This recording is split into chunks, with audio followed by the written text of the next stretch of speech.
सतगुरु के सिवाय संसार में हमारा कोई सच्चा मित्र नहीं है। वे इस लोक में भी और परलोक में भी दोनों जगह हमारी रक्षा करते हैं। संत सतगुरु अपने कल्याणकारी वचनों द्वारा मनुष्य को गलत मार्ग पर जाने से रोकते हैं तथा भक्ति परमार्थ के सही मार्ग पर उसको लगाते हैं। जैसा कि महापुरुष श्री गुरु नानक देव जी महाराज जी फरमाते हैं, भूले सिख गुरु समझाए, उझड़ जादे मार्ग पाए। तिस गुरु सेव सदा दिन राति, दुख भंजन संगी सखाता है। अर्थात शिष्य भूल करता है तो सद्गुरु उसे समझाते हैं, गलत दिशा में अगर जाता है तो उसका पथ प्रदर्शन करके भक्ति के सही मार्ग पर लगाते हैं। ऐसे सद्गुरु दुख भंजन हैं, सच्चे संगी साथी और मित्र हैं। इसीलिए सज्जनों दिन रात उनकी सेवा में ही लगे रहो। संसार के संबंधी मित्र रिश्तेदार ना तो इस लोक में साथ निभाते हैं ना ही आगे, परंतु सद्गुरु इस लोक में भी सदैव अंग संग रह करके जीव की रक्षा करते हैं और परलोक में भी उसका साथ देते हैं। इसीलिए महापुरुष श्री गुरु अर्जुन देव जी महाराज जी फरमाते हैं कि ये मनुष्य संसार के कच्चे संबंधियों एवं मित्रोवाद से चित्त का नाता तोड़ लो और सच्चे मित्र सच्चे हितैषी संत सद्गुरु की खोज करो और उनके साथ अपना नाता जोड़ो। जिनकी प्रीति पक्की है, संसार के संबंधी और मित्र तो इस जीवन में ही साथ छोड़ जाते हैं, लेकिन संत सद्गुरु तो मरणोपरांत भी साथ नहीं छोड़ते और परलोक में भी साथ निभाते हैं। प्यारे गुरुमुखो, अमर ज्योति के अंदर वर्णन आया है कि श्री श्री 108 श्री सद्गुरु दाता दयाल जी महाराज जी श्री दूसरी पातशाही जी ककियाँ जिला बन्नू में महात्मा योग आत्मानंद जी के घर पर सत्संग प्रचार के लिए ठहरे हुए थे। उन्हीं दिनों ककियाँ में डाका पड़ गया और डाकू एक भक्त के लड़के को पकड़ कर ले गए। उस भक्त ने अगले दिन श्री चरणों में उपस्थित होकर विनय की कि मेरे लड़के को डाकू पकड़ कर ले गए। श्री सद्गुरुदेव महाराज जी ने फरमाया, मालिक का भजन करो, सब ठीक हो जाएगा। ये सुनकर भक्त वहाँ से चला गया। 3 दिन के पश्चात डाकुओं की ओर से उस भक्त के नाम एक पत्र आया कि 10,000 रुपये उस फला स्थान पर भिजवा दो तो तुम्हारे लड़के को छोड़ दिया जाएगा, अन्यथा उसके जीवन से हाथ धो बैठोगे। ये सन 1921 की बात है। उस समय के 10,000 रुपये आज के कितने लाख के बराबर होंगे, ये आप लोग स्वयं ही अनुमान लगा सकते हैं।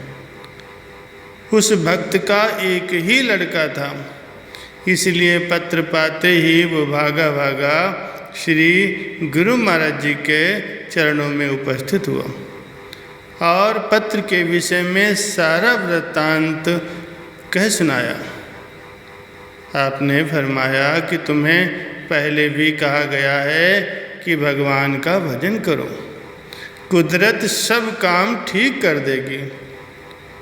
ये सुनकर के वो भक्त वहाँ से चुपचाप चला गया, परंतु मन में सोचने लगा कि मेरे लड़के के छूटने की अब कोई आशा नहीं है, ना ही मैं इतने रुपए दे सकूँगा और ना डाकू लड़के को छोड़ेंगे। ये सोचकर वो भक्त निराश हो गया। परंतु श्री सद्गुरुदेव महाराज जी के वचनों को स्मरण करके मालिक का भजन स्मरण करने लगा। डाकू उस लड़के के साथ पहाड़ियों के अंदर छिपे हुए थे। उन्होंने लड़के के हाथ पांव बांधकर उसे एक कोने में बिठाया हुआ था। सब डाकू निश्चिंत होकर के खाना खा रहे थे। अचानक उन्हें पहाड़ी पर एक सिपाही घूमता हुआ नजर आया।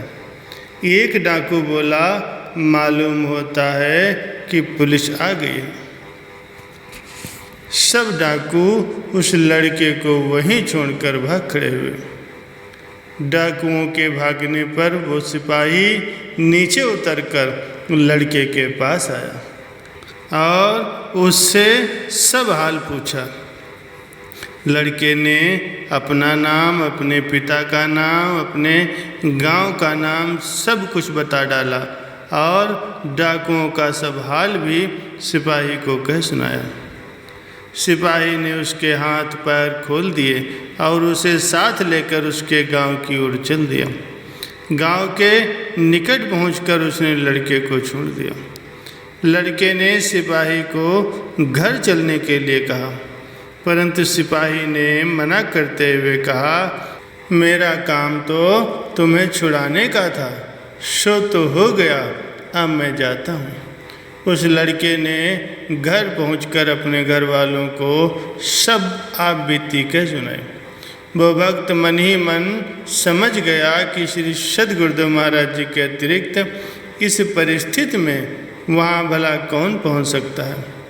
अवश्य ही श्री सद्गुरुदेव महाराज जी सिपाही के रूप में वहाँ पहुँचे होंगे। दूसरे दिन वो भक्त अपने लड़के को साथ लेकर श्री चरणों में उपस्थित हुआ और आपको बार बार धन्यवाद देते हुए आपके गुणानुवाद गान करने लगा। प्रातः स्मरणीय श्री श्री 108 श्री तृतीय पातशाही जी महाराज जी के समय की भी एक घटना है। घटना उस समय की है जब आनंद भवन शिमला को आबाद किया जा रहा था। एक दिन की बात है, श्री सद्गुरुदेव महाराज जी वहाँ पर महुए के पेड़ के नीचे एक पलंग पर विराजमान थे। कुछ सेवक समीप की फुलवारी में सेवा कर रहे थे। दो निजी सेवक श्री चरणों में बैठकर पुस्तक सुना रहे थे। नीचे वाली मंजिल में सेवा का कार्य हो रहा था और वहाँ पर पहाड़ी को एक सिरे से काट कर बुनियाद खोदी जा रही थी। वहाँ एक और ऊंची पहाड़ी थी और दूसरी ओर गड्ढा था। खुदाई करते हुए पहाड़ी में दरार पड़ गई और पहाड़ी का एक भाग नीचे आ गया। धमाके की आवाज़ होते ही श्री सद्गुरुदेव महाराज जी एकदम से उठ खड़े हुए और नंगे पांव ही शीघ्रता से वहाँ कृपा की। उनके पीछे पीछे सेवक भी भागते हुए पहुँच गए। खुदाई की सेवा करने वाले गुरुमुख घबराए हुए एक और खड़े थे। श्री सद्गुरुदेव महाराज जी ने पूछा कि कोई नीचे तो नहीं आया। जांच करने पर मालूम हुआ कि एक भक्त कम है। तब श्री सद्गुरुदेव महाराज जी की आज्ञा से वहाँ से मिट्टी हटाई गई और उस भक्त को बाहर निकाला गया जो कि बेहोश था। पहाड़ी का इतना भाग गिरने पर भी उसे कोई चोट नहीं आई थी। कुछ समय के पश्चात वह भक्त होश में आया।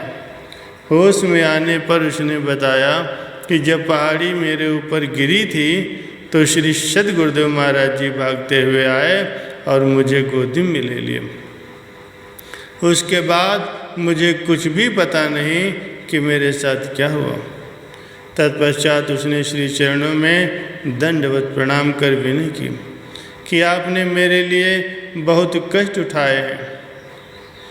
सब गुरुमुख प्रसन्नता में जयकारे बोलने लगे और कहने लगे कि धन्य हैं श्री सद्गुरुदेव महाराज जी जो सदा ही अपने भक्तों की रक्षा करते हैं।